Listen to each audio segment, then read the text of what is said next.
وما الحياة الدنيا إلا لعب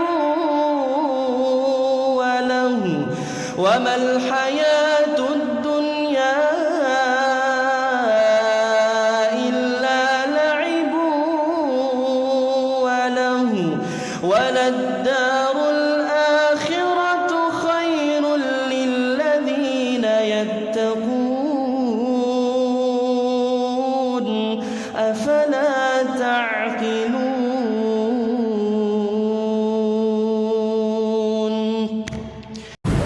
Segala puji bagi Allah Jallat azamatuh wa jalla jalaluhu, yang karena nikmatnya kebaikan-kebaikan menjadi sempurna. Kita tidak akan pernah bisa melakukan kebaikan.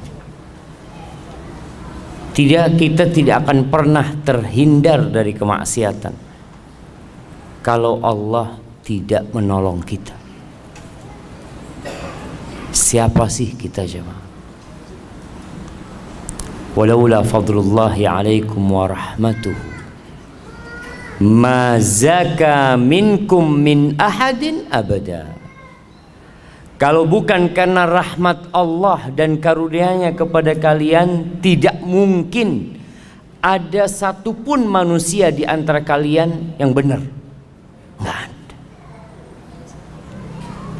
Walakin Allah yuzakki man yasha. Tapi Allah lah yang menyucikan siapa yang Allah kehendaki.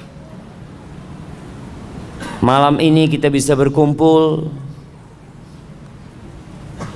Sebagian mungkin meninggalkan keluarganya, sebagian meninggalkan sedikit kesenangannya untuk datang ke rumah Allah, untuk duduk di tempat ini. Maka pujilah Allah dan bersyukurlah kepadanya. Allahumma a'inna ala dzikrika wa syukrika wa husni ibadatik.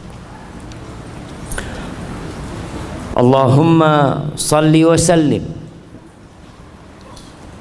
wa zid wa barik wa an'im ala sayyidina wa maulana Muhammadin wa ala alihi wa ashabihi wa man ittaba'ahum bi ihsanin ila yaumiddin. Ya Allah, semoga salawat dan salam senantiasa Engkau curahkan kepada hamba kekasih-Mu, kepada baginda Nabi kita Muhammad alaihi salatu wassalam, yang telah mengajarkan kepada kita segala sesuatu yang kita perlukan dalam kehidupan ini. Sampai bagaimana kita masuk toilet, keluar toilet, berada di dalam toilet, itu udah diajarin sama Nabi alaihi salatu wassalam. Sedetail itu Rasulullah SAW mengajarkan kepada kita jemaah. Karena kita manusia yang bodoh dan penuh dengan kezaliman. Maka sebagai bentuk terima kasih kita adalah memperbanyak salawat buat Nabi alaihi salatu wassalam dan memperjuangkan apa yang sudah beliau sampaikan. Semoga salawat itu bersambung untuk keluarga beliau. Jamaah rahimakumullah, kita nih yang udah keluarga kadangkala dapat godaan dari istri kita. Rasulullah sallallahu alaihi wasallam juga pernah mendapatkan godaan dari istri. Bicara tema kita malam ini, godaan wanita itu dahsyat.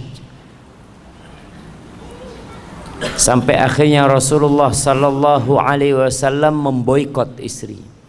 Istri-istri. 9 istrinya tidak ada yang digaulin.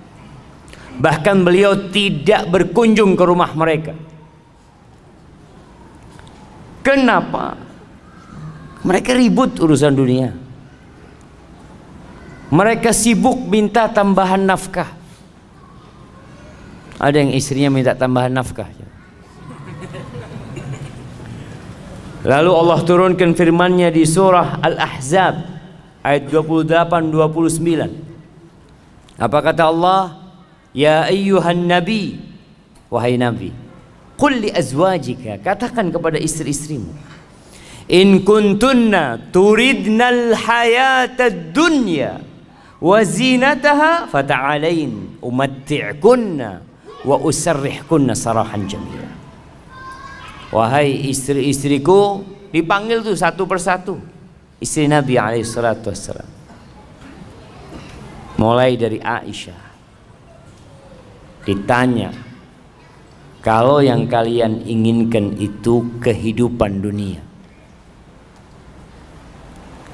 perhiasan dunia, kenikmatan dunia, ya udah, aku akan kasih kepada kalian harta, tapi kita nggak bisa untuk bersama kembali. Aku akan ceraikan kalian dengan perceraian yang indah. Cukup sampai di sini hidup kita, nggak bisa dilanjutkan.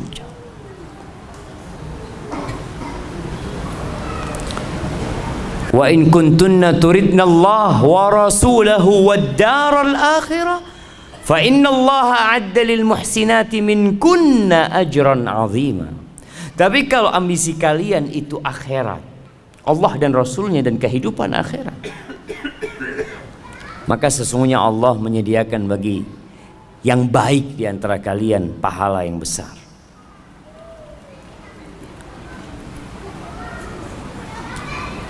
Istri-istri Nabi itu sebenarnya tidak terlalu berlebihan menurut kacamata orang sekarang.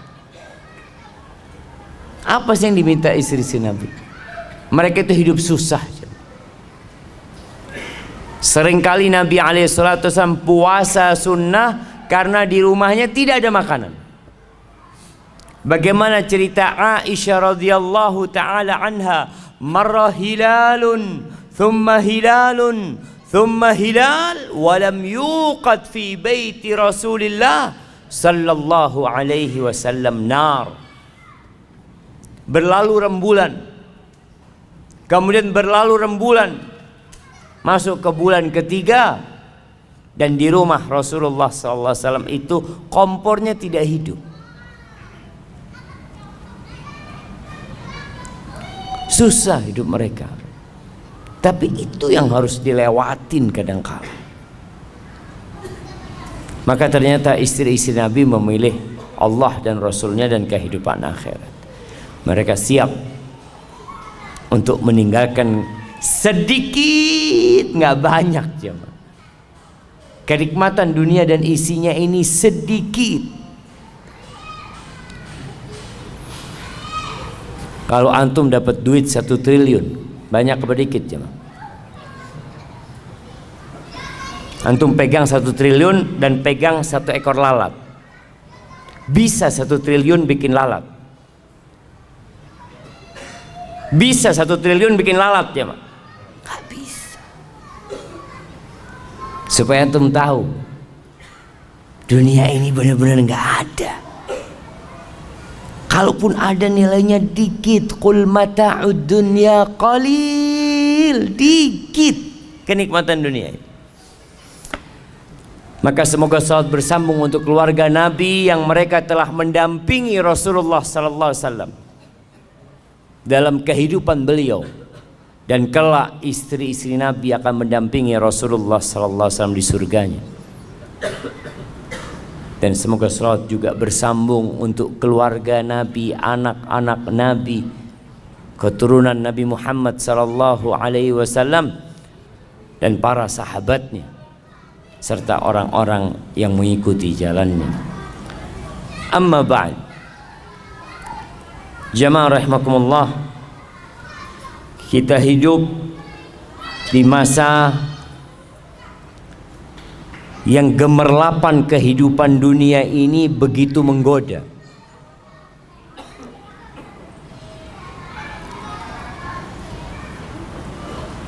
Kerusakan begitu mudah untuk didapatkan. Kemaksiatan yang dahulunya sulit untuk dikerjakan di masa sekarang ini mudah.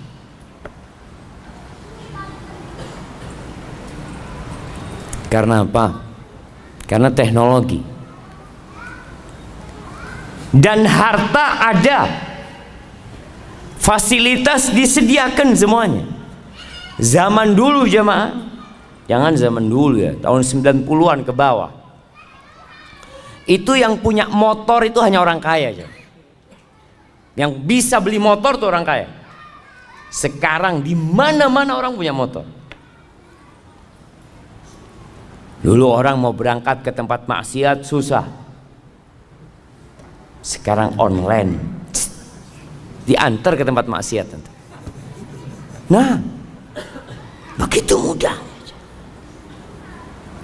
Mau booking tempat maksiat di handphone bisa pilih. Na'udzubillah min dzalik. Maka waktunya kita berhenti sejenak, merenungkan kehidupan ini.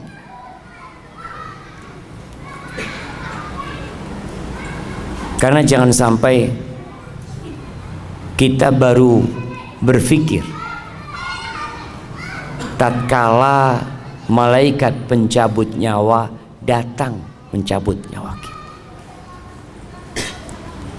Kita perlu mengingat, dan kewajiban setiap muslim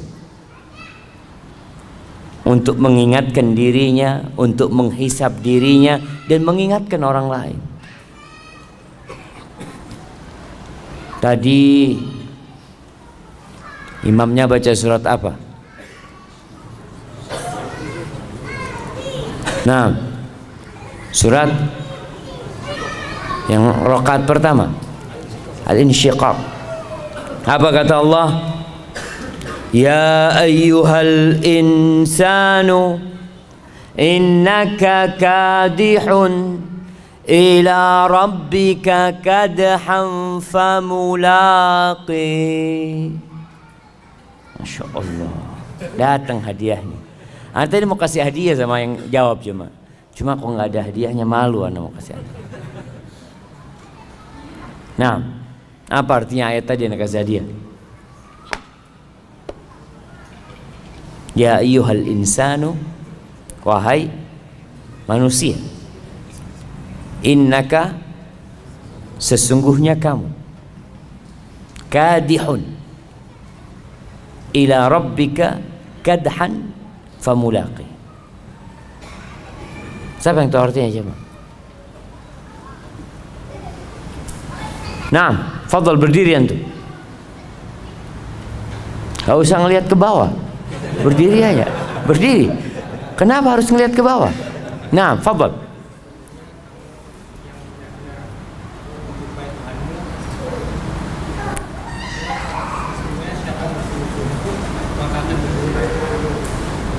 Sesungguhnya siapa yang bersungguh-sungguh akan berjumpa. Yang nggak bersungguh-sungguh sama semuanya. Innalillahi wa inna ilaihi rajiun. Kasih hadiah nggak apa coba. Kirim ke belakang. Iya, artinya kita itu bekerja, beramal yang pasti kita akan jumpain hasil kerjaan kita. Kita semua menuju Allah Azza wa Jalla, semuanya. Tapi ada yang sampai dan ada yang tidak sampai. Jamaah rahimakumullah, di antara yang menyebabkan manusia itu terlena ada dua hal. Yang pertama, lupa, dan yang kedua malas. Nabi Adam alaihissalam bagaimana terjebak dalam dosa? Apa kata Allah? Walaqad ahidna ila Adam min qabl fanasi walam najid lahu azma. Tuh Allah udah kasih perintah kepada Nabi Adam alaihissalam, jangan deketin nih pohon. Boleh semua engkau makan kecuali pohon ini. Dan dikasih tahu, hati-hati sama setan. Jangan sampai engkau tergoda sama setan. Ini musuhmu. Fanasi, lupa Nabi Adam alaihissalam. Karena setan pada waktu itu waqasamahuma inni lakum alaminan nasihin. Oh, setan itu kalau suruh kasih nasihat jamaah, sumpah-sumpah. Wallah, aku ini orang suka ngasih nasihat sama kamu. Nih pohon ini kalau kau makan, engkau akan kekal. Jadi malaikat kau. Lupa Nabi Adam kalau ini musuh. Kok percaya sama musuh? Walam najid lahu azma. Kita dapatin nggak ada semangat, malas. Ini Allah yang katakan. Akhirnya Nabi Adam turunkan. Maka dua hal ini penyakitnya, lupa dan malas, futur. Ketika seorang lupa, kenapa dia beribadah kepada Allah, kenapa dia melakukan ketaatan kepada Allah, maka lupa ini akan mengantar dia kepada kejenuhan. Jenuh antum jangan. Kenapa sih anak kok datang kajian? Ngaji pulang, sholat, masjid, males antum akhirnya. Awalnya dari lupa. Oleh karena itu kajian terus diadakan. Khutbah Jumat nggak pernah berhenti. Mengingatkan orang. Cuma yang diingatkan ini datangnya ketika qomat. Gimana mau diingetin jangan? Anda melihat di sebagian tempat itu orang udah datang, apalagi kalau karyawan ya di tempat kerja, itu mereka udah keluar dari tempat kerjanya, duduk di luar nunggu biasanya. Nunggu apa? Nunggu qomat ya. Maka seringkali anak ini ngomong sama teman-teman, kapan sih kita bisa mendakwain mereka tuh yang lupa? Bisa sampai kepada mereka. Alhamdulillah teknologi membantu. Sekarang bisa promosi video, clips atau ceramah-ceramah pendek itu. Ana ngomong sama bagian admin, tolong dikirimkan ke orang-orang yang nggak ke masjid, yang nggak suka ibadah, itu yang dikirimin. Kalau yang sudah sering ke masjid, sering kajian, jangan dikirimin. Alhamdulillah dia. Karena memang lupa dengan tujuan hidup manusia. Kenapa dia melakukan ketaatan ini? Itu akan membuat kita jenuh dan bosan menjalani kehidupan ini. Antum lihat orang yang nungguin di rumah sakit. Kenapa dia sabar jam? Kenapa ada yang nunggu sampai 2 jam nunggu dokternya? Anak pernah nunggu dokter 2 jam lebih. Berangkat ba'dal maghrib antar anak, antar istri apa anak? Lupa anak. Kayaknya istri, ya istri. Istri tapi bawa anak gitu. Anak pagi datang ke rumah sakit. Anak ambil janji, tanya katanya nanti jam 7 datang. Anak pikir jam 7 datang langsung masuk jam 9 masuknya. Ternyata jam 7 tuh dokternya baru datang. Apa yang membuat anak bersabar? Karena anak tahu tujuan anak datang ke sini. Anak perlu sama dokternya ini. Ya udah ditungguin. Mau gimana sekarang? Maka kita diperintahkan untuk mengingatkan orang-orang itu. Kenapa sih kita ada di muka bumi ini? Ngapain? Orang kerja dari pagi sampai sore, besoknya kerja lagi, lusa kerja lagi, bertahun-tahun di Angkasa Pura. Antum nggak bosan di Angkasa Pura? Ini yang kerja Angkasa Pura nggak bosan? Berapa tahun antum? 10 tahun Ustaz. Allahu Akbar. Nggak bosan? Enggak Ustaz. Karena dia tahu dengan tujuan dia berada di tempat ini. Tapi tujuan diciptakan manusia, kadangkala orang lupa. Ahibati fillah, jelaslah Allah mengatakan, wa ma khalaqtul jinna wal insa illa liya'budun. Tidaklah aku ciptakan bangsa jin dan manusia kecuali untuk beribadah kepadaku. Ma uridu minhum min rizq wa ma uridu an yut'imun. Aku nggak perlu mereka kerja kasih rezeki sama aku. Aku nggak perlu dari manusia untuk kasih makan kepadaku, kata Allah. Innallaha huwar razzaq dzul quwwatil matin. Sesungguhnya Allah yang maha memberikan rezeki, dan dialah yang maha kuat dan maha perkasa. Dan Allah menciptakan isi bumi ini untuk kalian. Huwallazi khalaqalakum ma fil ardi jami'an. Dialah Allah yang menciptakan untuk kalian semua yang ada di muka bumi ini. Ini ayat dijadikan sandaran oleh para ulama bahwa semua yang ada di muka bumi ini hukumnya halal.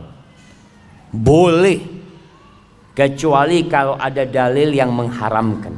Karena Allah menciptakan semuanya untuk manusia. Untuk manusia jemaah, untuk kita. Artinya Allah memfasilitasi kita, dikasih fasilitas semua untuk apa? Untuk beribadah. Bukan untuk bersenang-senang, enggak. Sebagaimana kalau ada orang bekerja, dikasih fasilitas sama bosnya. Kamu kerja di sini, nah itu ada kolam renang, di rumahmu kita kasih rumah, kasih kolam renang, kasih pembantu. Kemudian di belakang rumahnya ada kolam ikan. Masya Allah. Akhirnya orang ini kerjanya berenang sama mancing. Kira-kira sama perusahaan dipecat nggak tuh orang cuma? Saya kasih semua itu supaya kamu kerjanya bener gitu loh. Nggak mikirin macem-macem. Tapi jangan akhirnya kerjanya antum berenang mancing. Itu yang terjadi dengan kebanyakan manusia. Lupa bahwa fasilitas diberikan agar antum beribadah. Mudah antum beribadah, nggak repot. Tapi sekali lagi banyak yang lupa, sehingga kerjanya ya hanya bersenang-senang. Luqman Al-Hakim, ini diriwayatkan Luqman Al-Hakim mengatakan sesuai dengan tema kita hari ini, bi akhiratak bidunyak tarbahuma jami'an. Kata dia, belilah akhiratmu dengan duniamu. Beli akhirat dengan dunia. Artinya modal kita dunia. Kita kalau bicara alat tukar kita nih dunia. Tukar duniamu dengan akhirat. Engkau akan beruntung dua-duanya. Dapat dua-duanya. Wala tabi' dunyak bi akhiratik takhsarhuma jami'an. Jangan sampai engkau jual akhiratmu untuk mendapatkan kenikmatan dunia. Engkau rugi dua-duanya. Lah dunia dapat wal akhirat rugi dua-duanya. Dan antum bisa melihat orang-orang yang sukses dunia tapi jauh dari ibadah, dapat apa dia? Dapat tua, capek bekerja, dia pikir nanti saya akan menikmatin di akhir hidup. Saya mau capek sekarang. Ya, akhir hidup stroke. Punya Moge 7 di rumahnya. Terus katanya mau dinikmatin ini. Ya itu mau dinikmatin gimana kata dia. Punya duit banyak, makan donat nggak boleh. Donat lah. Terus apa? Bubur. Makan bubur iya. Anak punya duit banyak kayak gini nggak ada gunanya, nggak ada gunanya. Antum lihat siapa? Maka belilah akhiratmu dengan jual dunia. Kita akan untung dua-duanya. Seperti petani. Antum pernah ngelihat petani jagung nanam rumput? Pernah ngelihat? Ana mau tanam jagung sama rumput? Jangan. Tanam jagung, rumput tumbuh sendiri. Gitu iya. Antum lihat tuh petani jagung ketika tanam apa dia? Jagung. Jagung dia tanam, bibitnya jagung keliling. Subhanallah, tahu-tahu ada rumput. Alhamdulillah, dapat rumput, kasih makan buat kambingnya, apanya. Tapi jangan kemudian sibuk antum cari rumput, lupa sama jagung. Ada dulu yang ngasih permisalan, dunia ini seperti orang yang lagi ngelola sawah, macul sawah. Mau tanam padi harus dibajak. Kadang-kala orang lagi bajak sawah ini, masya Allah jemaah, ada belut lewat, alhamdulillah dapat belut. Ada lele keluar, alhamdulillah. Jangan kemudian antum sibuk cari belut, cari lele, antum nggak tanam padi antum. Itu yang terjadi dengan banyakkan orang. Jadi kenikmatan dunia cuma selingan. Ya, untuk modal ke akhir. Allah Azza wa Jalla mengatakan tentang manusia ini, setiap Jumat disunnahkan imam sholat Jumat itu untuk membaca surat Al-A'la sama Al-Ghasyiyah. Dua-duanya mengingatkan kita tentang kehidupan dunia. Di surat Al-A'la Allah mengatakan, bal tu'thirunal hayatad dunya wal akhiratu khairu wa abqa. Tapi kalian ini lebih mementingkan kehidupan dunia. Antum lihat tuh orang-orang yang selalu ngomong kita tuh harus seimbang dunia dan akhirat. Lihat realitanya. Apakah dia seimbang dunia dan akhiratnya? Berapa jam dia cari dunia dan berapa jam dia cari akhirat? Orang tuh bisa duduk di kantornya jemaah dari jam 8 pagi sampai jam 4 sore. Duduk kajian ba'dal maghrib, setiap berapa menit lihat jam. Kok nggak selesai kajian, subhanallah. Ini baru mulai gitu jemaah. Jadi kalau mau bicara seimbang, antum harus seimbang beneran. Antum cari dunia 8 jam, cari akhirat 8 jam. Bisa? Berat kayaknya Ustaz. Paling enggak yang wajib-wajib aja lah Ustaz, kata dia. Nah, tuh banyak orang yang awalnya ngomong seimbang, terakhir dia wajib-wajib doang sudah jamaah. Padahal kalau urusan kerjaan dunia, lembur dia kerjakan jam. Bisa lembur sampai besok, siap. Yang penting ada fulusnya. Gak ada urusan dia jawab. Siap kajian sampai subuh. Besok kerja Ustaz. Insya Allah. Lembur untuk akhirat itu nggak siap jamaah. Karena apa? Nggak ada fulusnya. Ana izin minum dulu jamaah.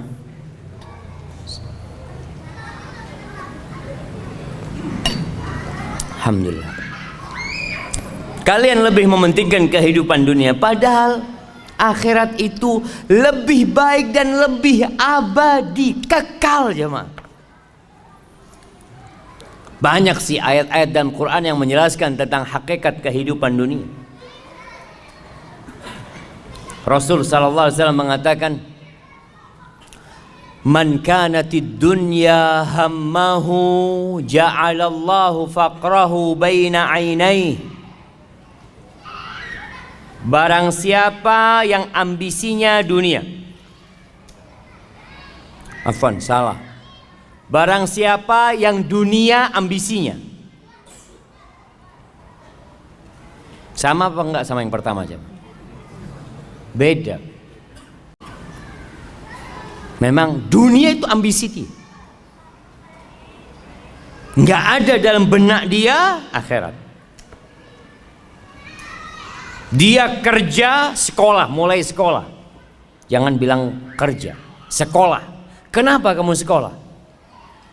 Ya, supaya dapat pekerjaan. Setelah dapat pekerjaan, ya kawin lah. Setelah kawin, punya anak. Terus punya rumah, punya ini tuh. Jadi dari awal itu akhirat tidak ada dalam benak dia aja. Dunia. Jadi pengaturan dalam otak dia itu dunia. Semua dihitung dengan fulus. Kalau antum tahu orang barat tuh punya istilah time is money. Itu dunia. Jadi kalau orang bicara ambisi dunia, waktu adalah uang. Antum duduk di masjid, antum ditanya, antum dapat apa? Maghrib sampai Isya dapat apa antum? Kalau antum buka warung dapat fulus. Antum jualan online dapat fulus. Duduk di masjid keluar fulus. Karena ambisinya dunia, semua dihitung dengan dunia.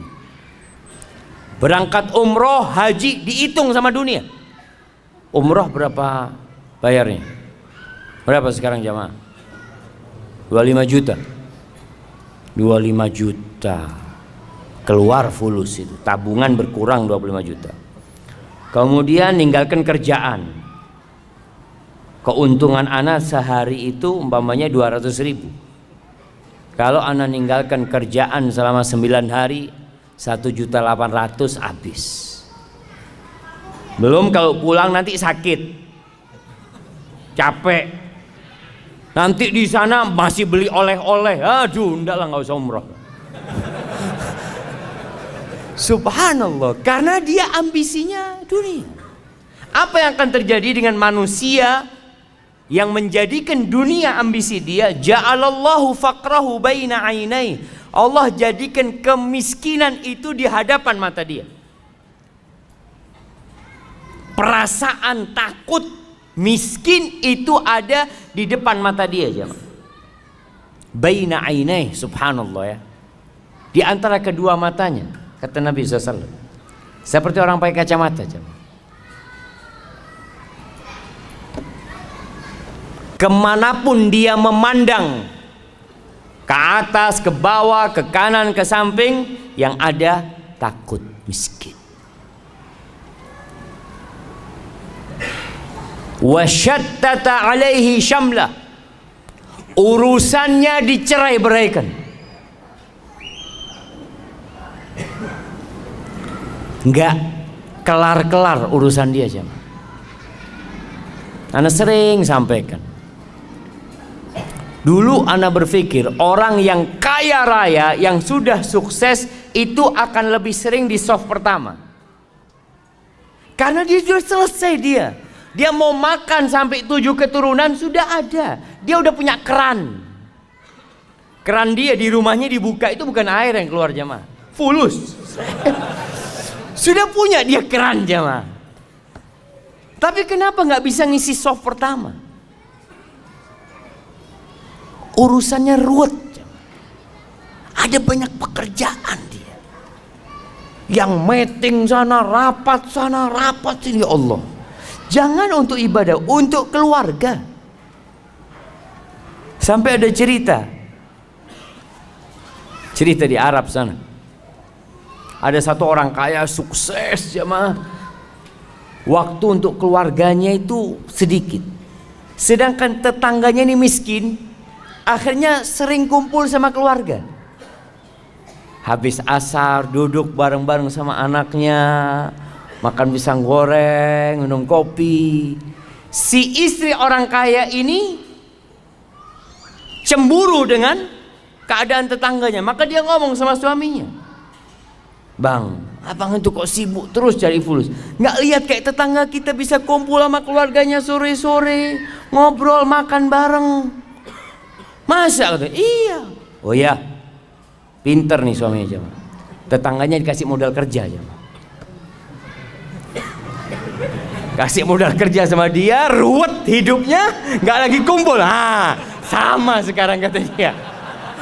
Yang awalnya punya waktu duduk sama keluarganya, nggak ada waktunya sudah, jemaah.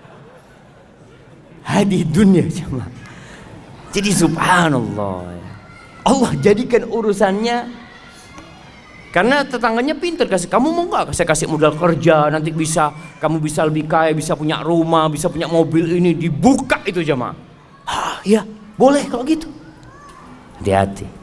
Boleh bekerja, nggak dilarang. Kita bicara ambisi. Ambisinya kita tuh ngapain sih hidup di sini? Ambisi antum kerja itu ngapain? Kalau dunia nggak akan pernah rampung urusan antum. Antum lihat jemaah haji kita lebih banyak yang tua daripada yang muda. Kenapa? Apa karena mereka baru sukses ketika tua, atau mereka sibuk dengan dunia baru punya waktu ketika tua? Tua pun sama jual sawah. Kenapa nggak dari dulu dijual sawahnya? Kok baru tua jual sawah gitu loh jamaah? Sama-sama dia jual sawah. Enggak, dulu masih ambisinya dunia selalu. Oh jangan Ustaz, ini kan usaha Ustaz. Nanti kalau mau mati ya lah nggak apa-apa dijual. Syattata urusannya dicerai beraikan jamaah. Artinya dia nggak mampu untuk menjadikan waktunya berkah. Quran nggak bisa baca 1 lembar sehari. Sehari selembar nggak bisa. Apalagi one day one juice. Susah. Walam ya'tihi minad dunya illa ma qaddara lah. Dan tidak akan datang dunia kepada dia kecuali sesuai yang sudah Allah takarkan untuk dia. Artinya dia tetap kondisinya sama walaupun kerjanya lebih keras. Kan orang berpikir semakin kerja keras semakin banyak hasilnya. Tetap yang dimakan 1 piring. Apakah kalau orang banyak duitnya makan jadi 3 piring? Malah jemaah, orang yang miskin tuh makannya lebih banyak. Antum pernah ngelihat restoran-restoran yang bebas milih apa sendiri, bakar-bakar sendiri? Kenapa letaknya di mal-mal besar? Coba di pinggir jalan. Coba buka pinggir jalan ya. Yang beli orang-orang miskin, tutup 2 hari dia. Karena orang miskin ini kalau makan Masya Allah langsung dia. Tapi orang kaya itu kan makan hanya seninya kata dia, sambil bakar-bakar. Aduh kata orang miskin, nggak usah seni-seni, ini perut lapar kata dia. Nah subhanallah, artinya semakin kaya makannya semakin sedikit ternyata. Allahu Akbar ya. Dan kita tahu apa kata Nabi SAW ketika manusia mengatakan mali, mali, hartaku, hartaku. Kata Nabi SAW, walaysa laka min mal. Kau tahu hartamu yang mana? Ma akalta, yang kau makan, itu hartamu. Kemudian kau buang jadi kotoran. Wa ma labista, yang kau pakai kemudian usang, itu hartamu. Wa ma tasaddaqta fa abqait, yang kau sedekahkan kemudian engkau simpan. Kalau yang ada di rumahmu yang kau tinggalkan itu punya ahli waris, punya orang, itu bukan milikmu. Maka kadang-kala orang kerja capek bukan buat dirinya. Beda dengan yang ambisinya akhirat. Sama kerja, sama-sama sekolah, mungkin 1 bangku sama antum, mungkin 1 kantor sama antum. Mungkin orang ini tiap hari bareng masuk kantor, jamnya sama, pulangnya sama. Bedanya apa? Beda ambisi dia. Ambisinya dia akhirat. Siapa yang akhirat ambisi dia, ja'alallahu ghinahu fi qalbih. Allah jadikan kekayaan buat dia di hatinya jemaah. Kaya dia jemaah. Ada kotak amal sodakoh dia. Si fulan gak pernah sodakoh itu. Kenapa? Aduh ada kebutuhan buat anak-anak masuk rumah sakit, ini itu macam-macam, subhanallah. Yang fulan karena akhirat ambisi dia punya rezeki sedikit, dia sedekah. Kaya dia walaupun tidak punya apa-apa. Wa jama'a lahu syamla. Urusannya Allah sederhanakan buat dia. Allah mudahkan urusan dia. Allahu Akbar jamaah. Hidupnya tentram. Nggak harus kaya. Kalau bicara hidup bahagia, nggak harus kaya. Apakah antum pikir orang kaya orang yang paling bahagia? Enggak juga. Apakah engkau pikir orang yang terkenal artis itu Orang yang paling bahagia nggak banyak artis bunuh diri. Banyak. Antum kalau lihat orang-orang sukses, ada yang matinya misterius. Di negeri kita banyak orang-orang yang dianggap public figure narkoba. Karena dia nggak mendapatkan kedamaian itu, jemaah. Tapi kalau ambisinya akhirat, Allah apa? Urusannya Allah sederhanakan. Nasi sama tempe zen buat dia. Alhamdulillah. Kenapa? Karena alhamdulillah. Kata Nabi SAW, bihasab ibni Adam luqaimat yuqimna biha sulba. Kata Nabi itu cukup anak Adam ini beberapa suap yang punggungnya bisa tegak, selesai. Nggak macam-macam hidup ini. Yang penting punggung tegak, bisa ibadah, bisa kerja, alhamdulillah. Wa atathu dunya wa hiya raghimah. Dan orang ini dunia itu datang kepada dia dalam posisi dipaksa, dunia datang kepada dia. Dia nggak punya ambisi dunia, datang tuh fulus jemaah. Kau tahu ngetok rumah dia, assalamualaikum. Alhamdulillah ada rezeki buat dia. Subhanallah. Ahibati billah. Permisalan dunia ini dikatakan oleh Nabi SAW. Nabi pernah berkata kepada seorang sahabat, namanya Dhahhak bin Sufyan Al-Kilabi radhiyallahu anhu.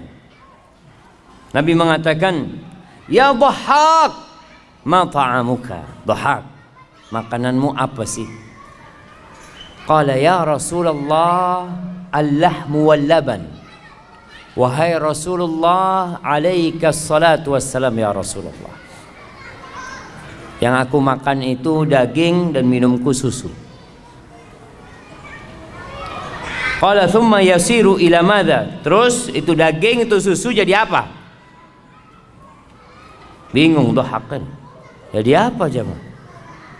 Daging, antum kalau ngelihat ya, steak. Antum lihat steak yang dikasih macam-macam atasnya, ada bumbunya, makannya pakai garpu, satunya dipotong. Jadi apa nanti jemaah? Dhahhak nggak berani ngomong jadi kotoran. Masa sama Nabi SAW ngomong kotor? Subhanallah, adab dan etikanya para sahabat. Dia tidak ngomong jadi kotor. Dia mengatakan, ila ma qad alimta ya Rasulullah. Menjadi sesuatu yang engkau sudah tahu wahai Rasulullah SAW. Subhanallah. Itu adab dan etika para sahabat. Apa kata Nabi SAW? Fa inna Allah tabaraka wa ta'ala daraba ma yakhruju min ibni Adam mathalan lid dunya. Sesungguhnya Allah menjadikan apa yang keluar dari perutnya anak Adam itu permisalan untuk dunia ini jemaah. Dunia ini kayak gitu jemaah. Di riwayat lain, itu hadis tadi diriwayatkan oleh Imam Ahmad.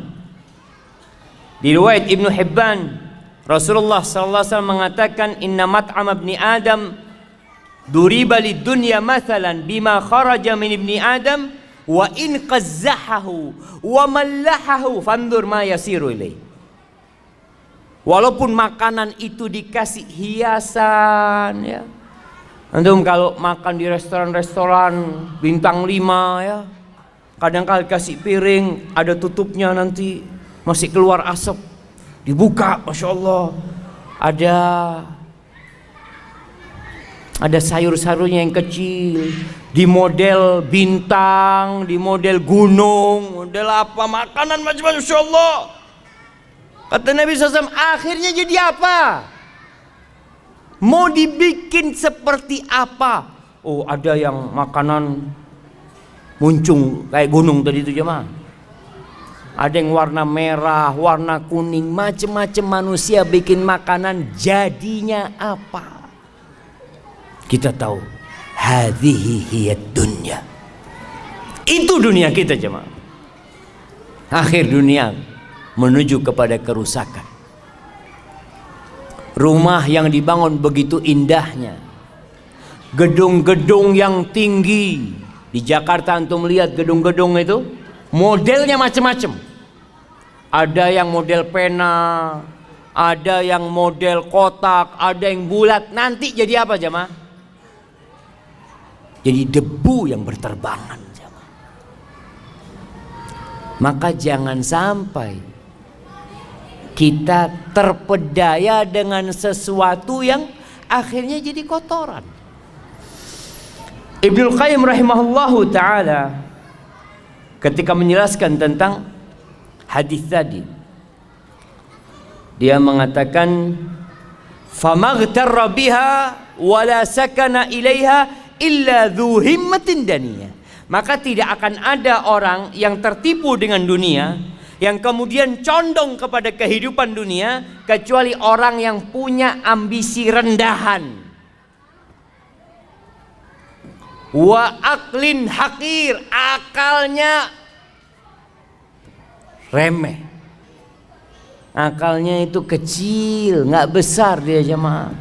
Wa qadrin khasis, ya sudahlah, dia itu nggak mampu melihat sesuatu sesuai dengan hakikatnya, salah perhitungan. Maka nanti ketika mati baru akan menyesali semua itu. Hasan al-Basri rahimahullahu ta'ala mengatakan, man arafa rabbahu ahabbahu. Barang siapa yang mengenal Allah pasti cinta sama Allah. Pasti cinta sama Allah. Bagaimana tidak?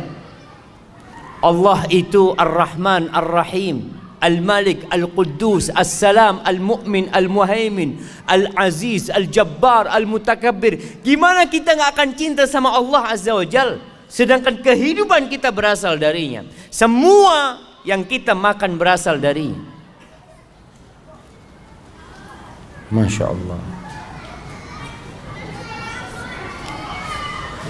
Dibuka 5 menit ke waktu Isya, insyaallah. Siap jamaah, kita sholat Isya dulu ntar lagi. Sampai mana kita? Karena soalnya bukanya salah barusan jamaah, jadi bismillah. Alhamdulillah. Orang yang kenal sama Allah akan cinta sama Allah. Tapi kenapa banyak manusia kok malas beribadah kepada Allah? Susah dia untuk sholat ke masjid, diteriakin hayya ala salah, hayya ala falah, karena mereka nggak kenal sama Allah. Antum tuh, kalau ada orang duduk di sebelah antum nggak kenal sama dia, lagi nungguin di bandara duduk, antum sibuk mungkin baca-baca atau WA ya. Setelah itu antum dikasih tahu, mas, yang di sebelah kamu itu, iya siapa? Wakil presiden. Loh, wakil presiden, ya Allah, assalamualaikum pak, ahlan. Baru antum jadi menghormatin dan menghargain dia, karena antum dikasih tahu, antum kenal. Itu manusia biasa. Atau siapalah, antum makan di warung, ada orang datang mau duduk di sebelah antum, dalam hati kecil antum, ya Allah, ini orang nggak tahu adab, tempat udah sempit, duduk sini. Kasih tahu, mas, yang di sebelahnya itu gubernur Jakarta. Subhanallah. Assalamualaikum pak. Baru senyum antum. Maka dikatakan tak kenal maka tak sayang. Betul. Banyak kita nggak kenal sama Allah. Kalau ada orang yang ngasih sama antum rumah, ngasih sama antum mobil, ngasih sama antum istri dan anak, Masya Allah, bagaimana penghormatan antum sama orang itu? Dipanggil antum, ditelepon, bulan antum datang ke sini, siap. Padahal antum lagi makan, aduh bismillah lah berangkat, sudah ditinggal makanannya. Karena yang manggil siapa? Yang ngasih antum semuanya. Gimana dengan Allah Azza wa Jalla? Itu kata Hasan Basri, yang kenal sama Allah dia akan cinta sama Allah. Wa man arafa dunya zahida fiha. Yang kenal sama dunia dia akan zuhud sama dunia. Yang kenal sama dunia, tahu dengan hakikat dunia. Maka antum lihat bagaimana Rasulullah SAW, beliau orang yang paling kenal sama dunia. Ketika ditawarin, Masya Allah, tawarin gunung jadi emas ya, ditawarin kenikmatan-kenikmatan dunia.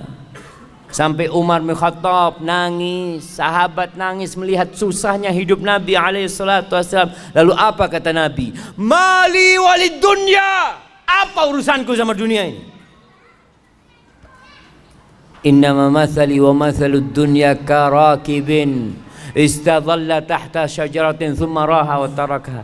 Pemisalanku sama dunia ini seperti orang yang sedang berkendaraan, kemudian berhenti di rest area. Kita lihat, kalau dulu berhenti di bawah naungan pohon, orang naik onta panas berhenti di bawah naungan pohon. Kira-kira berapa lama di bawah naungan pohon? Sebentar, terus mau ditinggal. Antum pernah lihat orang di rest area bangun rumah? Rest area bangun rumah, Pak, ngapain di sini Pak, kata dia. Kita cuma lewat, kita mau ke Bandung nih. Oh iya, nggak jadi dia. Kalau kita kenal sama dunia, kita akan zuhud dengan dunia, sebagaimana Rasulullah SAW mengajarkan kepada kita. Tapi jemaah, kayaknya kita sholat dulu. Nah, insya Allah kita lanjutkan setelah sholat. Jadi setelah sholat nanti kita langsung kajian. Ba'diyahnya ditunda selesai sholat. Selesai sholat setelah kajian atau di rumahnya nanti jemaah. Hadza wallahu a'lam bissawab.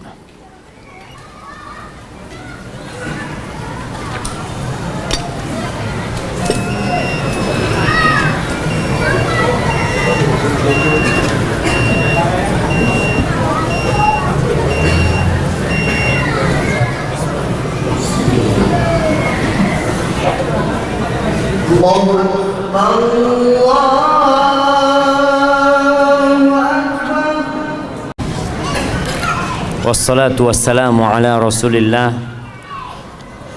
Amma ba'd. Kembali kepada dunia kita yang memang kita masih hidup di dalamnya. Sebagian orang-orang pergi dan tidak pernah kembali. Al-Imam Ibnu Qayyim memisalkan dunia dengan ucapannya, ad-dunya kamra'atin baghi. Dunia ini seperti wanita pelacur, la tathbut ma'a zawjin wahid. Dia tidak akan tetap dengan satu orang, dia akan berpindah-pindah. Lihatlah rumah yang kita miliki, dulu punya siapa? Lihatlah posisi jabatan yang kita dudukin, dulu siapa yang duduk di jabatan itu? Antum bisa ngelihat tuh, orang-orang yang menjabat, dulu menjabat, setelah itu turun ganti yang lainnya, nanti ganti yang lainnya, dan engkau pun yang sedang duduk akan digantikan dengan yang lainnya. Hadhihi ad-dunya, seperti wanita pelacur yang tidak akan tetap dengan satu orang. Ibnu Abbas radhiyallahu taala anhu mensifatin dunia kita dengan ucapannya, awwaluha ana. Awal dunia ini kesusahan, susah. Antum lihat orang-orang yang susah, yang sekarang sukses, bagaimana proses dia meraih kesuksesannya. Dulu menjadi ini, terus naik jabatannya, terus sekolah lagi, terus bertugaskan di sana, kemudian dapat jabatan yang lebih bagus, terus wa akhiruha fana. Akhirnya habis. Jadi kelelahan dia itu habis, ya Pak. Awalnya kelelahan, akhirnya habis. Bukan kenikmatan. Halaluha hisab wa haramuha iqab. Yang halal antum akan dihisab. Antum makan halal, kerja capek halal, dihisab. Bener nggak kerjaan antum? Berkaitan dengan harta halal yang kita dapatkan, kita akan ditanya dua hal. Dari mana dapatnya? Kemana engkau belanjakan? Wa haramuha iqab. Jelas yang haram antum akan dihukum. Ayyuma lahmin, daging manapun, kata Nabi SAW, nabata min suhtin fannaru awla bihi. Daging mana aja yang tumbuh dari hasil yang haram, neraka lebih pantas tempatnya buat dia. Man istaghna biha futin, yang kaya terfitnah dengan hartanya. Yang punya harta banyak terfitnah dia. Kadangkala sampai merasa nggak perlu sama Allah Subhanahu wa taala. Na'udzubillah min dzalik. Innal insana la yatgha ar-ra'ahu istaghna. Kalla inna ila rabbika ruj'a. Orang tuh benar-benar melampaui batasnya, melakukan tindakan-tindakan yang konyol kapan? Ketika merasa cukup dia, udah kaya. Wa man iftaqar ilaiha hazin, yang merasa perlu sama dunia akan hidup penuh dengan kesusahan dan kesedihan. Hidupnya sedih terus. Melihat temannya beli mobil, anak kapan beli mobilnya? Melihat temannya menikah, ya Allah, ini teman sudah istri kedua, anak satu belum dapat. Insya Allah. Dunia. Wa man sa'alaha fatat, yang berusaha untuk mendapatkannya akan kehilangan dunia itu. Tadi ketika ambisinya dunia itu akan kehilangan. Na'a anha wa man na'a anha atathu, bahkan yang menjauh dari dunia, dunia itu akan datang sama dia.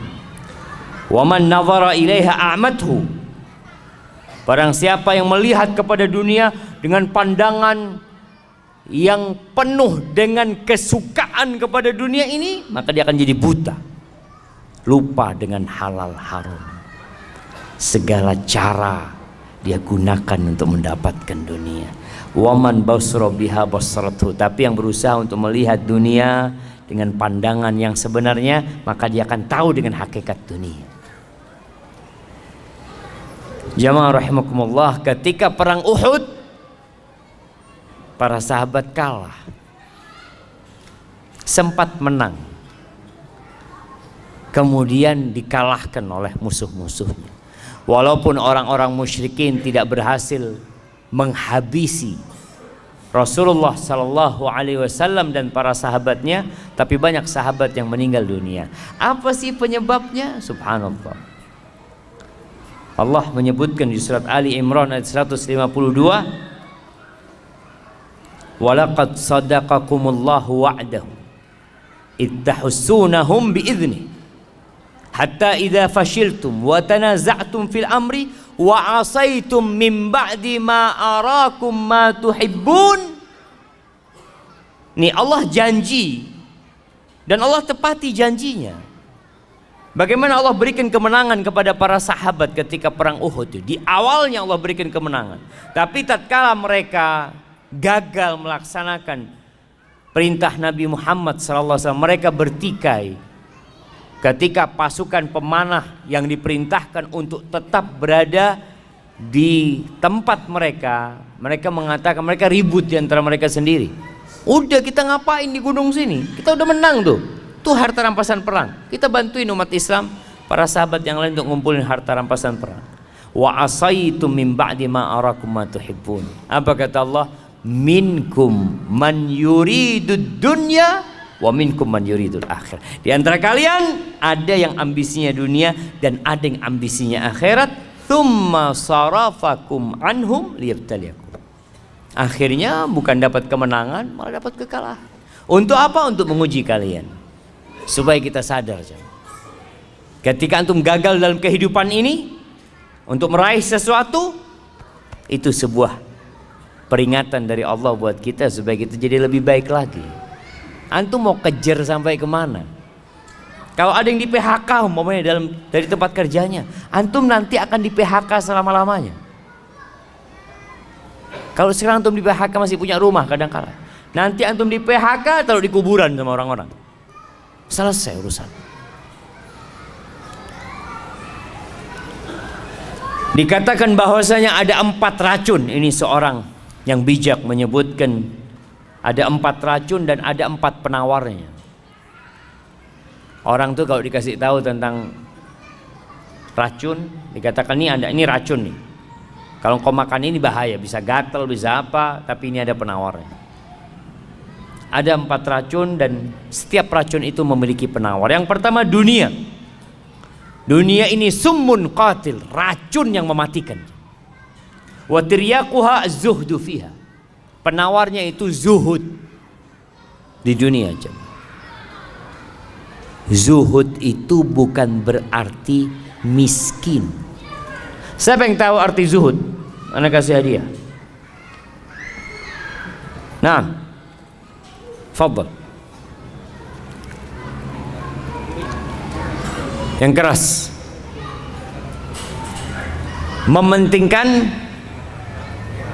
Mementingkan kehidupan akhirat. Taib. Yang lainnya sebelah kanan. Nah. Juhud berusaha untuk meninggalkan urusan dunia. Zuhud berusaha untuk meninggalkan urusan dunia. Nggak kerja maksudnya.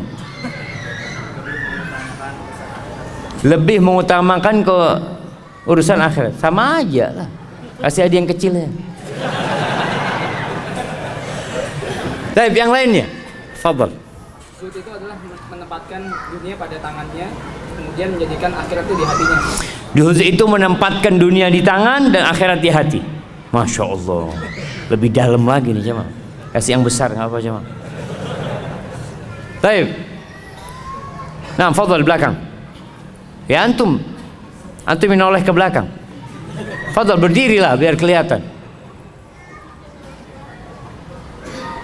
Ini zuhud jemaah, berdirinya separuh. Nah, kenapa nggak berdiri? Masya Allah. Masya Allah. Fadhal kirim yang besar jemaah. Antum dengar jemaah? Tarku ma la yanfa' fil akhirah. Meninggalkan hal-hal yang tidak bermanfaat di akhirat. Itu zuhud. Dia tadi semuanya zuhud. Tapi karena anak hafal yang ini, anak kasih yang besar hadiahnya. Nah, itu definisi Syekh bin Utsaimin rahimahullahu taala ketika mengatakan az-zuhdu tarku ma la yanfa' fil akhirah. Meninggalkan segala sesuatu yang tidak bermanfaat di akhirat. Kalau harta bermanfaat di akhirat, antum cari harta.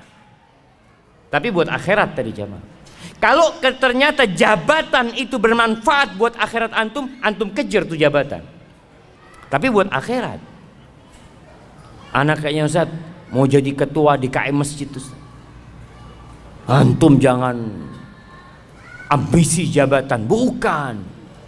Anak kalau jadi ketua DKM masjid, insya Allah anak makmurkan masjidnya. Artinya dia berusaha untuk meraih sesuatu yang bermanfaat buat akhirat dia, bukan buat dunia. Itu zuhud jamaah. Namun banyak yang memahami zuhud itu miskin, ya bajunya compang-camping. Enggak jamaah. Bisa jadi orang itu masya Allah dirut sebuah perusahaan, tapi dia zuhud.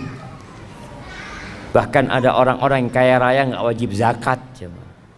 Kaya raya nggak wajib zakat karena duitnya tiap bulan disodakohkan, sehingga pas penghitungan zakat nggak ada yang mau dizakatin, belum sampai nisabnya tadi. Barakallahu fikum. Anak kok buka ini ya, astagfirullah. Dan yang pertama tadi dunia, racun yang mematikan, penawarnya adalah zuhud di dalamnya. Yang kedua harta, mal. Allah mengatakan wa tuhibbunal mala hubban jamma. Harta ini racun. Bahkan kata Nabi alaihi salatu wasallam, likulli ummatin fitnah wa fitnatu ummati al-mal. Setiap umat itu ada fitnah dan fitnah umatku itu harta. Antum melihat pembunuhan yang terjadi, apa penyebabnya? Harta. Kakak beradik tidak bertegur sapa, apa sebabnya? Harta. Wallahi jamaah, kalau antum lihat bagaimana harta ini membuat banyak nyawa melayang, tali silaturahim terputuskan, racun harta ini. Terus apa penawarnya? Zakat dan sedekah. Kalau antum sudah sedekah, masa antum mau makan hartanya orang? Enggak lah, ana buat akhirat ana. Kalau bicara sodako nggak diterima kalau sodako dari yang haram, nggak ada gunanya tuh. Maka bersihkan harta antum dengan zakat dan perbanyak sedekah. Kemudian dikatakan termasuk racun itu al-kalam, ngomong. Ada orang itu dikasih bala suka ngomong, suka bicara. Terus apa penawarnya? Zikrullah, sering berzikir. Jadi antum kepingin ngomong, ahsan zikir. Kepingin ngomong lagi, ahsan zikir. Karena ada orang yang terfitnah ngomong terus kerjanya. Kalau nggak ngomong, sekarang ngomongnya pakai tulisan. Komen terus kerja, Masya Allah, tuh nggak ada kerjaan gitu. Ya itu Zat, komentator dari dulu jamaah. Subhanallah, ana pernah dulu waktu masa ada Piala Dunia lah di mana. Setiap negara itu kan kirim apa? Pemainnya jamaah. Kemudian karikatur di koran itu, Indonesia bukan kirim pemain, kirim komentator. Iya. Ada yang suka ngomong, suka memberikan komentar, dan ana rasa obat dari komentar ini adalah zikr. Udahlah, jangan semua dikomentari. Untuk mengucapkan Masya Allah, Subhanallah, Astagfirullah, Allahu Akbar, itu akan lebih indah. Kemudian yang termasuk racun ini al-qadha, hakim yang memutuskan. Orang itu kalau dapat jabatan itu, Allahu Akbar, dikatakan orang yang dikasih jabatan apalagi jadi hakim itu disembelih tanpa pisau. Jabatan dia sangat menakutkan. Terus gimana Ustaz? Apa penawarnya? Adil. Berbuatlah yang adil sudah. Ana kemarin membaca berita ada hakim yang dibunuh. Ya, konsekuensi ketika seorang menegakkan keadilan, mungkin nyawa antum yang akan melayang. Tapi mau tidak mau, kehidupan ini nggak lama. Kalau nggak besok, lusa kita akan mati. Jamaah rahimakumullah, Utsman bin Affan radhiyallahu anhu diriwayatkan mengatakan, hammud dunya zulmatun fil qalb. Ambisi dunia itu menyisakan kegelapan di dalam dada, di dalam hati. Antum nggak bisa tidur, bingung. Ketika mikirin dunia, wallahi antum bingung. Wa hammul akhirah nurun fil qalb. Tapi ambisi akhirat itu cahaya di hati. Jadi ketika antum berambisi untuk akhirat, terang antum melihat jalan hidup ini jemaah. Terang. Antum tidak akan berada dalam kegelapan. Dan yang terakhir, berkaitan dengan tema kita hari ini, Rasulullah sallallahu alaihi wasallam banyak berdoa, mengatakan Rabbana atina fid dunya hasanah wa fil akhirati hasanah wa qina adzabannar. Antum perbanyak nih doa. Kalau kita lihat dari doa ini, kalau persentasenya jemaah, doa ini 3 bagian yang disebut dengan doa sapu jagat ya. Yang pertama, Rabbana atina fid dunya hasanah. Ya Allah, berikan kepada kami kebaikan di dunia. Apa kebaikan di dunia? Berbagai macam penafsiran para ulama. Ada yang mengatakan ketaatan kepadamu ya Allah, bisa beribadah kepadamu. Itu kebahagiaan di dunia. Memiliki harta yang membantu kita untuk meraih akhirat kita. Artinya kita hidup di dunia perlu kebahagiaan, tapi semuanya yang mengantarkan kepada akhirat. Wa fil akhirati hasanah. Dan berikan kebahagiaan di akhirat. Kita minta kepada Allah Subhanahu wa taala agar kita bisa selamat ketika dibangkitkan dari kubur, kemudian melewatin satu persatu hal-hal yang sangat menakutkan di padang mahsyar sampai bisa selamat masuk surga. Wa qina adzabannar, dan selamatkan kami dari api neraka. Jadi dunia hanya 1/3 aja. 2/3-nya buat akhirat kita. Jadi kalau ada orang yang mengatakan ya kita harus seimbang dunia, kalau kau bisa seimbang Masya Allah. Tapi paling tidak jangan sampai ambisi kita itu adalah dunia saja.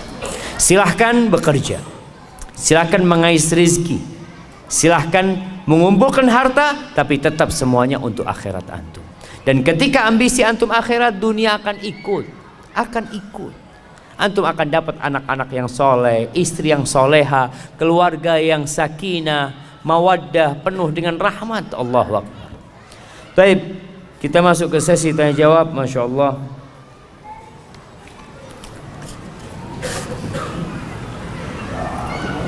Ini niat jamaah sampai di print sama dia. Apa sekarang ada print yang bisa dibawa ke masjid? Hah? Belum ada jamaah. Printer bisa dibawa ke masjid. Assalamualaikum Ustaz. Waalaikumsalam. Ani mau tanya Ustaz. Di satu sisi kita nggak boleh pede dengan amal dan dosa kita. Bisa saja amal kebaikan kita tidak diterima oleh Allah dan dosa kita belum diampuni meskipun sudah beristighfar misalkan. Tapi di satu sisi kita harus husnudzon kepada Allah. Itu bagaimana Ustaz menyikapi dua sisi yang berbeda ini? Syukran, jazakumullah khairan. Masya Allah jemaah. Pertanyaan yang sangat indah. Iya. Jadi kalau bicara dua sisi yang berbeda, kita tuh husnudzon sama Allah, suudzon sama diri kita. Husnudzon gimana? Allah itu tidak ingkar janji. Allah tuh maha pengampun, Allah tuh baik, Allah tuh maha indah. Tapi akunya yang belum benar. Kalau tadi sholat, sholat mungkin ana riya sholatnya, mungkin belum khusyuk sholatnya, ana sudah istighfar tapi ana kayaknya ngulangin lagi dosa tersebut. Jadi inilah yang harus ada dalam hamba. Allah ketika menyebutkan tentang orang-orang yang soleh, apa kata Allah? Yad'unana raghaban wa rahaba wa kanu lana khashi'in. Mereka itu terus berdoa, beribadah kepada kami dalam posisi harap-harap cemas. Jadi kondisinya dia berharap, nggak boleh putus asa. Tapi dia juga nggak boleh GR dengan amalan dia. Tetap dia cemas, takut amalannya nggak diterima, takut di dalam amalannya ada sesuatu selain Allah Azza wa Jalla. Jadi posisinya antum tetap berharap kepada Allah dan cemas dengan amalan antum yang mungkin belum sempurna. Oleh karena itu, selesai sholat kita baca apa? Astaghfirullah. Minta ampun sama Allah SWT. Ketika antum dengar ayat wa man yattaqillah yaj'al lahu makhrajan wa yarzuqhu min haitsu la yahtasib. Barang siapa yang bertakwa kepada Allah, Allah akan kasih solusi buat dia. Dan Allah akan kasih rizki dari arah yang tidak disangka-sangka. Lalu dia mengatakan, Ustaz, ana ini sudah hijrah, sudah sholat di masjid, sholat malam, kok rizki masih sempit. Oh, ini suudzon sama Allah. Seakan-akan kok janjinya Allah nggak datang. Jangan. Antum harus terus mengatakan, ya Allah, mungkin aku belum pantas mendapatkan, ya Allah, mohon maaf lagi ya Allah. Sampai sebagian ulama mengatakan istighfaruna yahtaju ilal istighfar. Istighfar kita itu perlu istighfar jemaah. Kita udah istighfar, masih perlu istighfar lagi. Karena mungkin istighfar kita belum dari hati. Maka seperti itu yang dimaksud, kita husnudzon sama Allah tapi suudzon sama diri sendiri. Hadza wallahu a'lam.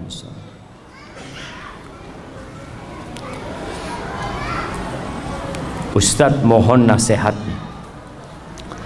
Bagaimana sikap kita dengan sudah bolehnya jam pulang kantor? Dengan sudah bolehnya jam pulang kantor, tetapi belum bisa pulang karena khawatir dengan pimpinan di kantor dianggap tidak loyal. Bahkan di kemudian hari disindir-sindir jika pulang lebih awal sesuai jam kantor.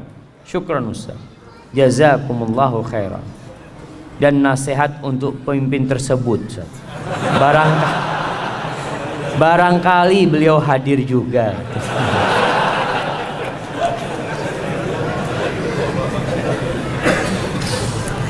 Jamaah rahimakumullah. Ya, kalau kita bicara jam kerja. Ya udah, laksanakan tugas kita dengan baik sampai jam kerja usai, antum boleh pulang. Tapi ada yang namanya ihsan. Ihsan itu berbuat baik yang lebih dari tugas kita. Artinya kalau memang antum kerja 5 jam, kemudian ada kerjaan yang belum selesai, padahal antum udah boleh pulang sebenarnya, tapi anda selesaikanlah. Tapi jangan karena bos, tapi karena Allah Azza wa Jalla. Innallaha yuhibbu idza amila ahadukum amalan ayyutqinahu. Allah tuh suka kalau seorang di antara kalian beramal untuk menyempurnakan pekerjaannya. Ini babnya bukan gaji lagi. Kalau antum lembur ada gaji, tapi ini babnya pahala di sisi Allah Azza wa Jalla. Kemudian kalau antum dikatakan tadi untuk menjaga kebersamaan di kantor, ya, mungkin bos punya kerjaan yang belum selesai yang perlu kita bantu, makanya antum jaga hubungan baik dengan bos, dengan atasan. Datang, bos, ada yang bisa anda bantu? Kalau enggak, anda pamit mau pulang, bos. Jadi tetap hubungan itu baik. Atasan merasa dihargain. Kenapa? Apa nggak bisa seperti itu? Atau kita yang penting pulang sudah. Udah jam kantor selesai, bos, anda nggak perlu pamit sama antum. Masya Allah. Ini hanya sekedar babnya bab adab lagi. Ketika antum datang, bos, anda ada acara, kalau diizinkan anda mau pulang dulu. Tapi kalau ada kerja yang bisa anda bantu, anda bantu. Komunikasi yang baik jemaah, sehingga nggak ada lagi sindir-sindiran kayak gitu. Dan sejatinya bos kalau ngelihat sudah waktunya pulang, fadhol pulang. Tapi kan masalahnya kita menjaga kebersamaan di dalam sebuah tempat kerja.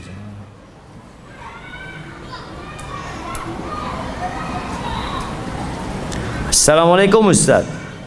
Saya seorang penanggung jawab di toko dan dari manajemen menyuruh wajib memasang aksesoris pernak-pernik Natal di toko yang saya pimpin. Apa sikap yang harus saya lakukan? Jazakallahu khairan. Ahibati fillah. Kita ini hidup di negeri yang beragam agamanya. Dan alhamdulillah keberagaman itu bukan hal yang baru di dalam Islam. Di kota Madinah pun, Masya Allah, Rasulullah SAW bertetanggaan bukan dengan orang Nasrani, tapi dengan orang Yahudi yang terkenal permusuhannya dan kedengkiannya kepada umat Islam. Tapi saling menghargai. Namun kalau urusannya ibadah, ini urusannya dengan ibadah mereka, maka kita hendaklah tidak ikut-ikutan dalam peribadatan mereka.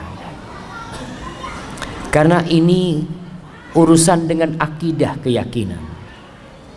Natal itu merayakan hari kelahiran anak Tuhan. Sedangkan kita mengatakan qul huwallahu ahad, Allahu samad, lam yalid wa lam yulad wa lam yakul lahu kufuwan ahad. Maka para ulama berbincang tentang hal bolehkah kita ikut serta merayakan. Merayakan itu macam-macam. Salah satunya dengan tadi membuat sebuah, ya, kalau bicara pasang aksesoris yang mengingatkan kalau ini memang adalah menyambut hari Natal mereka. Yang Nasoro silahkan yang Nasoro mengadakan, membuat hal itu. Tapi yang Muslim la jam. Karena kita diajarin sama Allah, lakum dinukum waliyadin. Dulu jemaah, orang-orang musyrikin itu kebingungan bagaimana menghadang derasnya arus orang masuk Islam. Kebingungan mereka. Dan orang-orang yang masuk Islam itu nggak bisa keluar dari Islam. Yang benar Islam. Di masa Nabi Muhammad SAW, Abu Sufyan ditanya, adakah orang Islam? Yang tanya siapa? Raja Romawi, Herakles. Adakah orang yang masuk Islam kemudian keluar karena benci sama agamanya? Benci sama agamanya? Nggak ada. Nggak ada. Bilal disiksa seperti itu, nggak keluar dari Islam. Sumayyah dibantai, disiksa sampai mati, nggak keluar dari Islam. Khabbab bin Ard dibakar jemaah, dibakar di atas api sampai kering punggungnya itu, mati itu arangnya. Dan dia nggak keluar dari Islam. Bingung orang-orang musyrikin. Kata Herakles mengatakan, kadzalikal iman idza khalatat basyashatuhul qulub. Iman tuh kalau sudah bercampur dengan relung-relungnya hati nggak bakal keluar. Kalau yang murtad itu memang belum masuk ke dalam iman. Orang-orang musyrikin kebingungan menghadapi kaum muslimin. Akhirnya dia datang kepada Nabi Muhammad SAW menawarkan, gimana? Kita daripada ribut-ribut, sudahlah. Kami sembah Tuhanmu setahun, tahun depan kamu sembah Tuhan kamu. Mereka itu nggak cinta sama Tuhan mereka. Mereka siap untuk tukar-tukaran Tuhan. Iya. Allah, kalau orang beriman, kata Allah, walladzina amanu asyaddu hubban lillah. Orang beriman lebih cinta kepada Allah daripada kecintaan orang-orang musyrikin kepada Tuhan-Tuhan mereka. Sehingga mereka siap bergonta-ganti Tuhan. Sedangkan kita langsung turun firman Allah, qul ya ayyuhal kafir la a'budu ma ta'budu wala antum 'abiduna ma a'bud wala ana 'abidum ma 'abadtum wala antum 'abiduna ma a'bud lakum dinukum waliyadin. Bagimu agamamu, bagimu agamaku. Wa in kadzabuk faqul li 'amali wa lakum 'amalukum. Antum bari'una mimma amal wa ana bari'un mimma ta'malun. Aku berlepas diri dari kerjaan kalian dan kalian berlepas diri dari kerjaan kami loh. Kita nggak sama. Karena muncul sekarang suara-suara yang mengajak semua agama sama. Nggak sama, jemaah. Jangan disamakan. Kita hidup beragam, kita toleransi. Kita menghargai non-muslim, monggo. Jangan sampai ada lagi bom-bom gereja. Seperti yang terjadi beberapa tahun yang lalu, nggak ada, jemaah. Islam menghargai mereka beribadah selama mereka tidak memerangin, bertetanggaan dengan mereka. Mereka punya anak, kita ucapkan selamat, nggak apa-apa. Antum kasih hadiah, kasih oleh-oleh buat anaknya, kasih pakaian, ini toleransi. Tapi kalau anaknya Tuhan yang lahir, enggak. Iya jemaah, kita katakan enggak. Afwan, akidah ana mengatakan Allah itu ahad, lam yalid walam yulad, jelas. Kalau antum yang punya anak, anak kasih hadiah, anak ucapkan selamat. Itu Islam seperti itu. Kemudian ada orang, oh enggak toleransi. Anak ingatkan, baca sejarah sampai hari ini. Siapa sebenarnya yang mengajarkan toleransi kepada dunia? Siapa sebenarnya? Dan siapa yang sebenarnya intoleransi? Andalusia, bukti toleransi dan intoleransi. Spanyol itu bukti toleransi dan intoleransi. 800 tahun umat Islam ada di sana, orang-orang Nasara hidup damai, aman, dan tidak dipaksa masuk Islam. Tidak dipaksa masuk Islam. Dan orang-orang Nasara di dalam negeri Islam tidak dipaksa pakai bajunya umat Islam. Enggak. Bahkan mereka harus pakai baju khusus. Engkau pakai bajumu, pakai bajumu, pakai atributmu, tunjukkan atributmu yang memang diperbolehkan. Jadi nampak ada perbedaan jemaah. Ada muslim, ada non muslim. Nggak dipaksa, oh kamu non muslim harus pakai bajunya umat Islam, harus pakai peci apa? Enggak. 800 tahun umat Islam di sana, orang-orang Nasara hidup damai. Hanya dalam hitungan beberapa tahun, nggak sampai 10 tahun mungkin jemaah, Ratu Isabella dan Raja God menguasai Andalusian. Tidak ada satupun muslim di Spanyol. Imam mereka dibunuh dan dibanteng, tidak mau masuk Nasara, atau mereka diusir, atau mereka masuk ke dalam agama mereka. Itu gambaran toleransi dan intoleransi. Berangkatlah antum ke Palestina, lihat bagaimana toleransi umat Islam sejak Umar bin Khattab menerima kunci Masjidil Aqsa. Umar terima tuh kunci Masjidil Aqsa. Orang-orang Nasara hidup damai. Selesai mereka hidup damai di sana. Orang-orang Yahudi hidup damai. Mereka berhak ibadah sesuai dengan agama mereka. Tapi ketika kaum salibis masuk ke Palestina, itu ceritanya orang Nasara sendiri yang melihat peperangan itu. itu darah sampai ke tengah betis. Anak-anak disembelih, dilemparkan dari menara Masjidil Aqsa. Tahun 400-an Hijriah kejadian itu. Kenapa sih kok hilang toleransi itu? Ya kalau engkau berkuasa menang, ya silakan. Seperti yang dilakukan umat Islam ketika menang Nasara, dipersilahkan untuk beribadah. Dan berbeda ketika Salahuddin Al-Ayyubi kembali menguasai Masjidil Aqsa. Apakah dia balas dendam, dibunuh kembali itu anak-anak orang Nasara? Lah. Jangan anak-anak orang Nasara, pemimpin kaum salibis disuruh pulang, fadhol kau pulang sudah. Dan subhanallah jemaah, maka kau bicara toleransi, Islam mengajarkan toleransi. Kalau ada mungkin oknum umat Islam yang melakukan ya pengrusakan, ya dia tidak mengatasnamakan Islam, pribadi dia. Tapi ingat, kita jaga kebersamaan kita di negeri ini. Kita tunjukkan bahwa Islamlah yang mengajarkan toleransi. Dan semoga Allah Azza wa Jalla menjadikan kita orang-orang yang menegakkan agamanya. Hadza wallahu a'lam. Ustaz, bagaimana dengan ambisi jabatan? Karena dengan jabatan bisa memperoleh gaji besar agar bisa pergi haji dan umroh. Masya Allah. Kalau ambisinya haji dan umroh, tafadhal. Tapi jangan sampai setelah dapat jabatan beli motor baru antum. Umrohnya nantilah kalau udah beli motor. Antum ambisinya benar-benar akhirat, tunjukkan kepada enggak ya Allah, aku nggak ada urusan apa-apa sama dunia ini. Aduh, hanya ingin berangkat umroh dan haji. Aku udah rindu kami berangkat umroh dan haji. Tapi itu harus dibuktikan jemaah.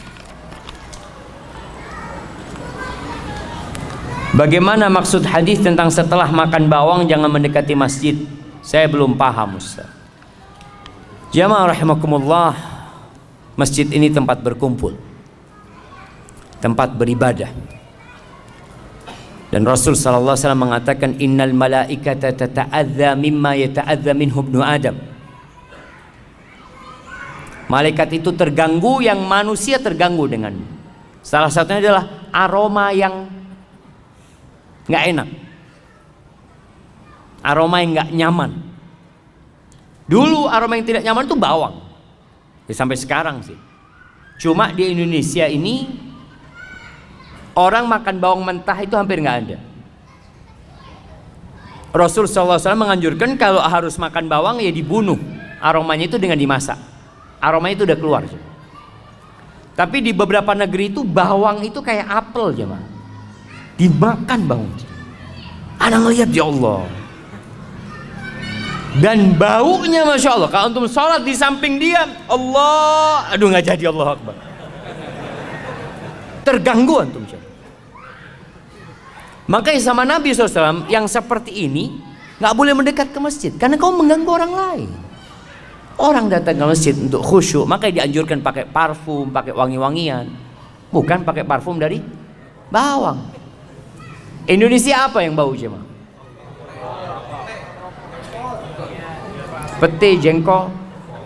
Tapi mungkin ada kondisi tertentu yang kalau berkeringat itu memang jadi bau. Maka yang sama dikiaskan dengan bawang tersebut. Artinya kalau antum makan bawang kemudian menimbulkan aroma, itu yang jangan mengganggu. Kalau antum mau ke masjid pakai parfum lah.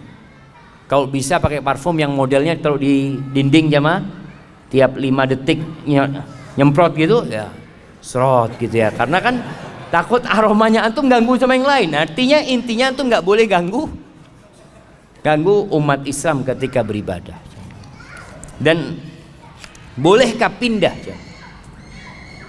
ketika antum sholat di sebelah antum bener-bener aromanya nggak kuat, boleh nggak antum pindah? Boleh. Kalau memang benar-benar hilang kekhusyuan antum, pindah. Terus Ustaz, yang di sebelahnya pindah semua nanti Ustaz. Artinya antum pindah ke belakang umpamanya, yang belakang maju ke depan. Allahu Akbar. Ana ditipu sama fulan.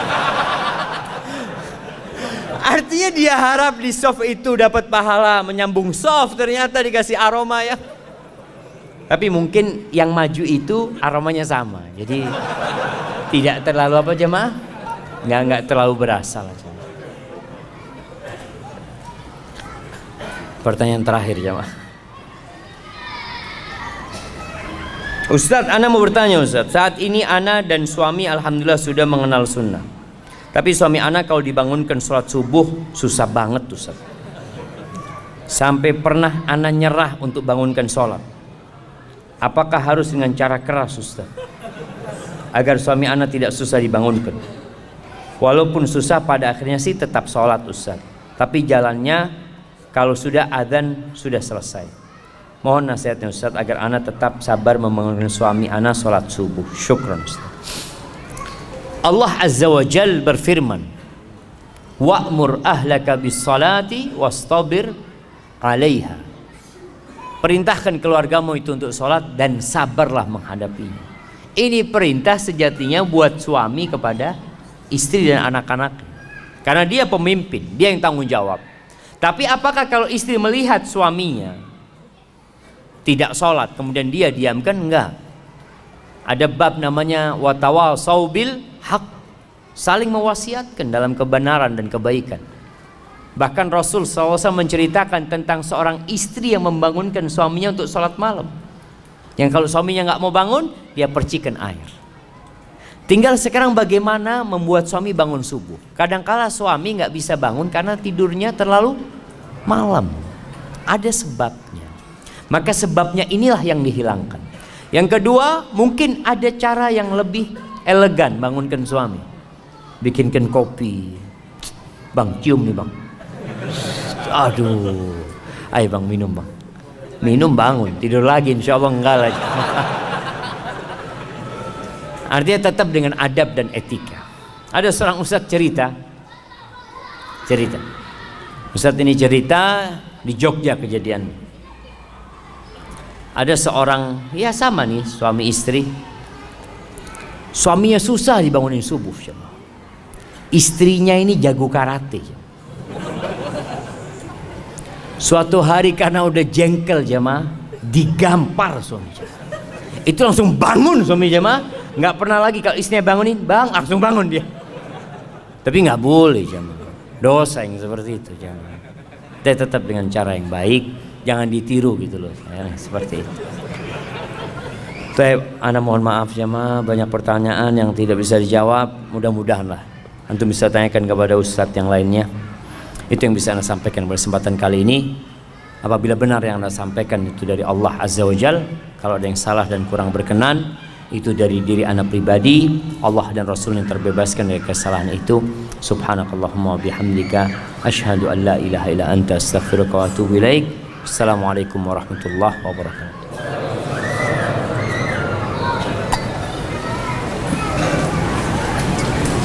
Fadhal, silakan.